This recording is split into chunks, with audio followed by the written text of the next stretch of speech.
भारत का एक ऐसा पल जिसने पूरे देश को झकझोर कर रख दिया। एक प्रधानमंत्री जिसकी जिंदगी और राजनीति ने देश की दिशा बदल दी। 21 मई 1991 की रात तमिलनाडु के श्री पेरम्बदूर में जब चुनावी सभा चल रही थी, तभी अचानक एक लड़की राजीव गांधी के करीब आती है, उनके चरण छूती है और पलक झपकते ही एक जोरदार सा धमाका होता है, जिसके बाद देखते ही देखते पूरा मंच और आसपास के पूरा इलाका लहूलुहान हो जाता है।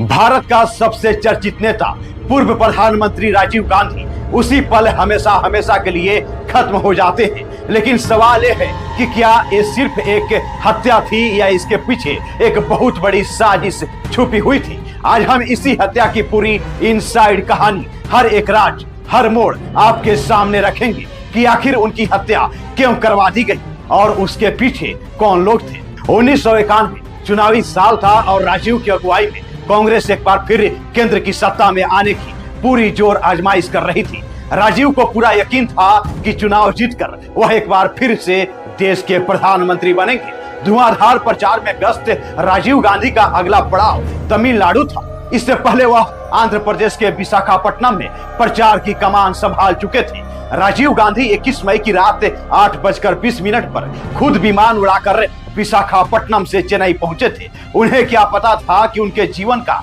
यह अंतिम फ्लाइट रहने वाला है। वह चेन्नई एयरपोर्ट से एक सफेद एम्बेसडर कार में बैठकर श्री पेरम्बदूर के लिए रवाना हो गए। इस दौरान उनके साथ तमिलनाडु के कांग्रेसी नेता जी.के. मूपनार, जयंती नटराजन और मार्गधम चंद्रशेखर भी थे। उनकी कार में गल्फ न्यूज की पत्रकार नीना गोपाल भी शामिल थी। वह राजीव गांधी का इंटरव्यू करने वाली आखिरी पत्रकार थी। गाड़ियों का काफिला तेजी से श्री पेरम्बदूर की तरफ जा रहा था। श्री पेरम्बदूर में राजीव गांधी की चुनावी सभा को लेकर लोगों में एक तरह का बड़ा सा क्रेज था। उनकी एक झलक पाने के लिए सड़कों पर लोगों की भारी भीड़ उमड़ पड़ी थी। उनके स्वागत में आतिशबाजी हो रही थी। जब जब राजीव गांधी की कार की स्पीड कम होती, लोग कार के पास आने की कोशिश करते और राजीव गांधी की कार की खुली खिड़की से उनके गालों को छूने की कोशिश करते। वह रात 10:10 पर श्री पेरम्बदूर पहुंच गए। राजीव गांधी की सुरक्षा शुरुआत से ही चर्चा का विषय बनी हुई थी। तत्कालीन सरकार ने राजीव गांधी की जेड सिक्योरिटी वापस ले ली थी और श्री पेरम्बदूर में भी उनकी सुरक्षा ना के बराबर थी। श्री पेरम्बदूर में जिस चुनावी सभा को राजीव गांधी संबोधित करने वाले थे, वहां की सुरक्षा हैरान करने वाली थी। चुनावी सभा स्थल पर वीआईपी एरिया और दर्शक दीर्घा के बीच बिल्कुल भी दूरी नहीं थी। ये एक तरह का खुला ग्राउंड था जहां बांस की बैरिकेडिंग की गई थी। लाइट की व्यवस्था बेहद खराब थी। स्टेडियम का अधिकतर हिस्सा अंधेरे में डूबा हुआ था।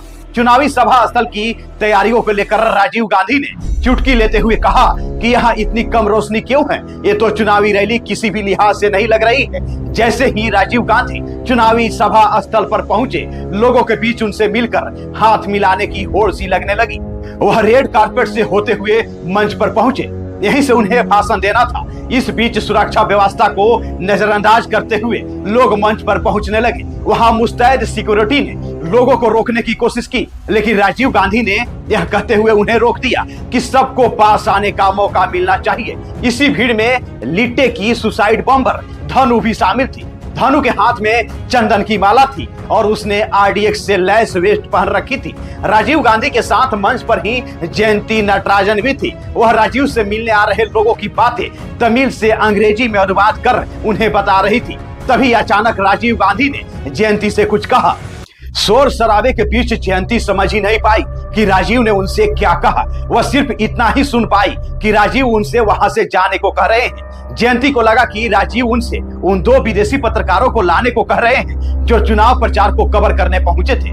जयंती मंच से उतरी ही थी कि अचानक जोरदार धमाका हुआ। वह जमीन पर जा गिरी। इससे पहले वह कुछ समझ पाती, हर तरफ धुआं ही धुआं था। कुछ देर पहले तक दिखाई दे रही खुशी अब चीख और पुकार में बदल चुकी थी। जिस समय ब्लास्ट हुआ, उस समय गल्फ न्यूज की वरिष्ठ पत्रकार नीना गोपाल भी वहीं पर मौजूद थी। वह राजीव गांधी के मीडिया सलाहकार सुमन दुबे से बातचीत कर रही थी। जैसे ही ब्लास्ट हुआ, नीना ने कहा कि ये कैसी आतिशबाजी है, लेकिन अगले ही पल उनके मुंह से निकला कि अरे नहीं नहीं, ये तो बम ब्लास्ट है। नीना बताती है कि उनके सामने जितने भी लोग थे, सब उस बम की चपेट में आ गए थे। जमीन पर लाशें बिछी हुई थी, कई 100 जलकर काले पड़ गए थे। उनकी तरफ देखा भी नहीं जा रहा था। कई सौ के शरीर से धड़ गायब था, कुछ के सिर या पैर नहीं थे। नीना ने सफेद रंग की साड़ी पहन रखी थी जो मांस के टुकड़ों और खून से सन गई थी। ये दोजख के किसी नजारे जैसा था। छत बिछत सौ के बीच उन्हें सफेद रंग के लोटो ब्रांड के जूते दिखाई दिए। ये जूते किसी और के नहीं बल्कि राजीव गांधी के थे, जिन पर एक खरोच तक नहीं आई थी। धुआं खत्म होने के साथ ही जैसे ही राजीव गांधी की तलाश शुरू की गई, उनके शरीर का एक हिस्सा जमीन पर आधे मुंह पड़ा नजर आया। हाथ पर गुच्ची की घड़ी बंधी हुई थी। किसी तरह से जयंती मुपनार और कुछ अन्य लोगों ने राजीव गांधी को अस्पताल पहुंचाया।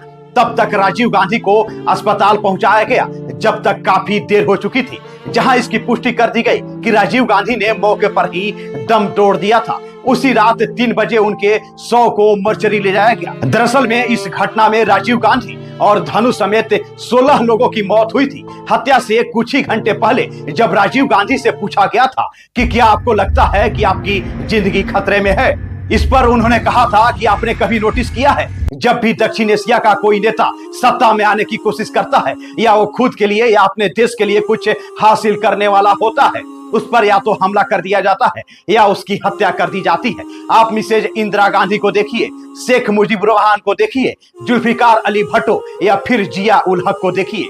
सच्चाई तो आपके सामने है। अब हम आपको पूरी कहानी के फ्लैशबैक में ले चलते हैं कि आखिर राजीव गांधी की हत्या क्यों करवाई गई और उस घटना का जिम्मेदार कौन था। दरअसल में इंदिरा गांधी के उनके अंगरक्षकों द्वारा हत्या कर दी गई थी।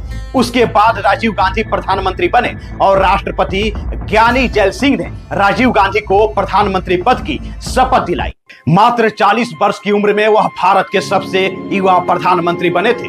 राजीव गांधी का दृष्टिकोण बेहद आधुनिक था और वह भारत को भ्रष्टाचार मुक्त बनाने की चाह रखते थे।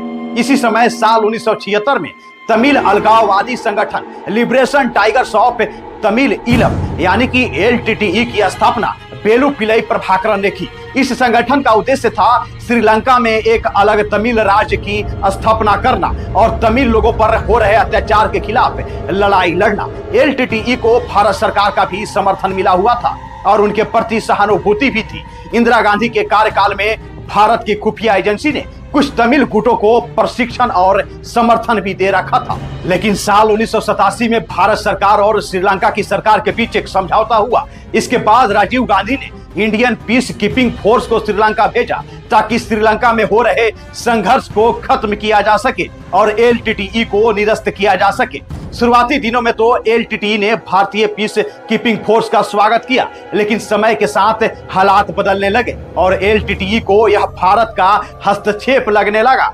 इसके बाद उन्होंने भारतीय सेना के खिलाफ मोर्चा खोल दिया, जिसका परिणाम भी LTTE को भुगतना पड़ा था। श्रीलंका में पीस कीपिंग फोर्स की तैनाती के बाद राजीव गांधी से LTTE में नाराजगी शुरू हो गई थी और राजीव गांधी को पसंद नहीं करते थे। साल 1989 में कांग्रेस पार्टी सत्ता से बाहर हो गई, लेकिन विपक्ष में कांग्रेस अब भी मौजूद थी। ऐसे में साल 1991 में राजीव गांधी एक बार चुनाव प्रचार करने के लिए उतरे। इस दौरान उन्होंने एक इंटरव्यू में कहा था कि अगर वह दोबारा सत्ता में आएंगे तो दोबारा से वह पीस कीपिंग फोर्स को श्रीलंका भेजेंगे। LTTE भी इस बात को अच्छे से जानता था कि अगर राजीव गांधी दोबारा प्रधानमंत्री बनेंगे तो वह फिर से पीस कीपिंग फोर्स को श्रीलंका में तैनात कर देंगे। इसलिए LTTE ने राजीव गांधी की हत्या की प्लानिंग वहीं से शुरू कर दी। यह प्लानिंग कोई छोटी मोटी प्लानिंग नहीं थी, बल्कि राजीव गांधी की हत्या की प्लानिंग बड़े लेवल पर की गई और उन्हें सफलता भी मिली, क्योंकि इस घटना को अंजाम देने के लिए दर्जनों लोग लगातार प्लान बनाने और ट्रेनिंग लेने में लगे हुए थे। इस बीच मौका देखते हुए 21 मई 1991 को जब राजीव गांधी तमिलनाडु के श्री पेरुम्बदूर में एक चुनावी रैली को संबोधित कर रहे थे, तभी एक आत्मघाती महिला हमलावर जिसका नाम था धेनुमोझी गायत्री राजरत्नम, वह राजीव गांधी को माला पहनाने के बहाने उनके पास पहुंची और फिर विस्फोट कर दिया। जिसके बाद हत्या की जांच के लिए CBI और SIT की टीम बनाई गई। धीरे धीरे कई आरोपियों की पहचान हुई और गिरफ्तारियां शुरू हुई। काफी जांच और पूछताछ के बाद यह साफ हो पाया कि राजीव की हत्या LTTE ने ही करवाई थी। इस साजिश में कुल 26 लोग आरोपी बनाए गए। इनमें से कई लोग भारत और श्रीलंका में पकड़े गए। धीरे धीरे कई आरोपियों की पहचान हुई और गिरफ्तारियां शुरू हुई। मुख्य आरोपियों में मुरुगन संस्थान, पैराविलन, नलिनी रविचंद्रन आदि शामिल थे। 1998 में विशेष कोर्ट ने 26 लोगों को मौत की सजा सुनाई, लेकिन बाद में सुप्रीम कोर्ट ने सिर्फ 7 लोगों की सजा को बरकरार रखी और बाकी की सजा कम कर दी। 2000 में नलिनी की सजा को मौत से बदलकर उम्र कैद कर दिया गया, क्योंकि वह एक भारतीय महिला थी और उसकी बेटी भी थी। बाकी 6 को फांसी की सजा दी गई, लेकिन लंबे समय तक मामला अटका रहा। 2014 में सुप्रीम कोर्ट ने कहा कि मौत की सजा पाए 3 कैदियों की सजा को उम्र कैद में बदल दिया जाए, क्योंकि राष्ट्रपति ने उनकी दया याचिका पर सालों तक फैसला नहीं लिया। इसके बाद तमिलनाडु सरकार और केंद्र सरकार के बीच कानूनी लड़ाई चली। 2022 में सुप्रीम कोर्ट ने पेरारिवलन को रिहा कर दिया। उसी साल नवंबर 2022 में बाकी 6 कैदियों को भी रिहाई मिल गई, यानी 30 साल बाद राजीव गांधी हत्या केस के सभी दोषी जेल से बाहर आ गए। बहरहाल राजीव गांधी की हत्या भारत की राजनीति का सबसे दर्दनाक अध्याय था। इसके दोषियों ने सालों जेल में बिताए, लेकिन अंत में अदालत ने उन्हें रिहाई दे दी। यह कहानी हमें सिखाती है कि सियासत, आतंकवाद और न्याय तीनों के रास्ते कितने जटिल होते हैं। जय हिंद।